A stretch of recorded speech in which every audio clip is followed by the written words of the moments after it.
இன்றைய சிந்தனைக்கு காஞ்சி மடத்துல பரமாச்சாரியார் அவர்களை பார்ப்பதற்கு ஒருவர் வராரு. காஞ்சி மடத்துல பரமாச்சாரியார் அவர்களை பார்ப்பதற்கு ஒருவர் வராரு.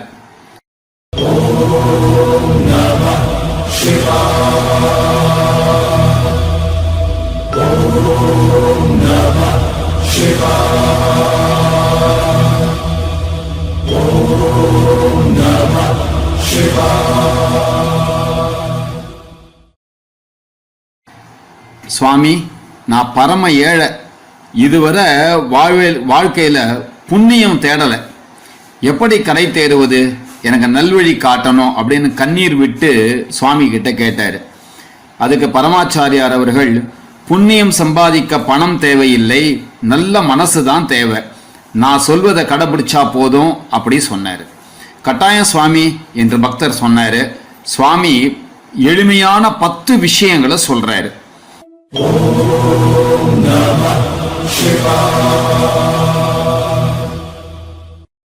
இது ஒன்று. காலையில படுக்கை விட்டு எழுந்ததும் பிரார்த்தனை செய்யணும். இன்றைய பொழுது நல்ல பொழுதாக அமைய வேண்டும் என்று கடவுளிடம் வேண்டிக் கொள்ள வேண்டும்.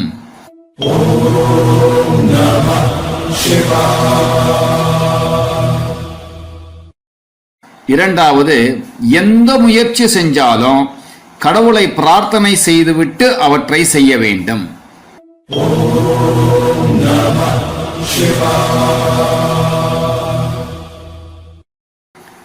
மூன்றாவது, புண்ணிய நதிகள், பசு, நல்லவர்களை ஒரு நிமிஷம் மனதால தினசரி வணங்கணும்.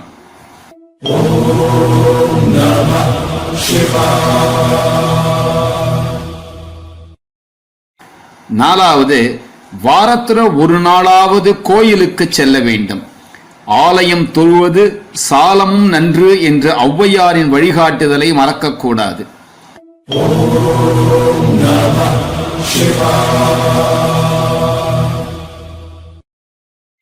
அஞ்சாவது, அக்கம் பக்கத்தினர் அண்டாரையலார் அவர்களை நேசிக்க வேண்டும். யார் மீதும் பகை எண்ணம் கூடாது.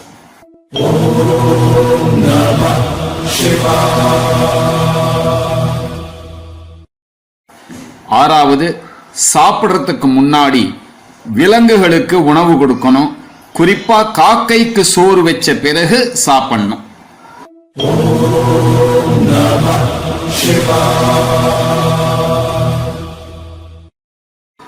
ஏழாவது, முடிஞ்ச அளவு தினசரி ஏதாவது தர்ம காரியத்துல ஈடுபடணும்.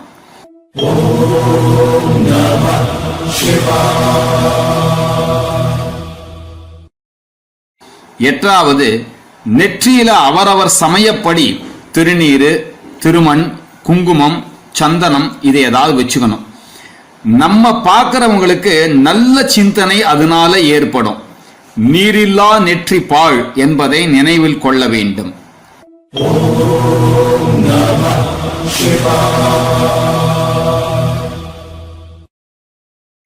ஒன்பதாவது, தூங்கச் செல்வதற்கு முன்னாடி அன்னைக்கு நல்லது கெட்டது என்ன செஞ்சோம் என்று எண்ணி பார்க்கணும். இனி நாம் எப்படி இருக்க வேண்டும் என்பதை இது நமக்கு கற்றுக் கொடுக்கும்.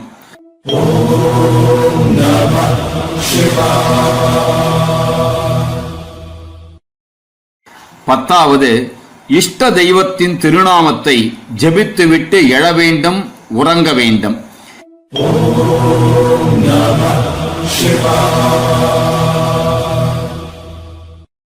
இந்த 10 விஷயத்தை நீ கடைபிடி, வாழ்க்கையில நிறைய புண்ணிய உன்னை நோக்கி வரும். அப்படி பரமாச்சாரியார் அவர்கள் வழிகாட்டினார்கள். இது நமக்கும் தானே.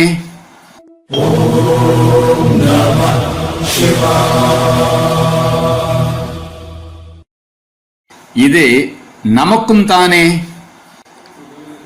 இதுவே இன்றைய சிந்தனை.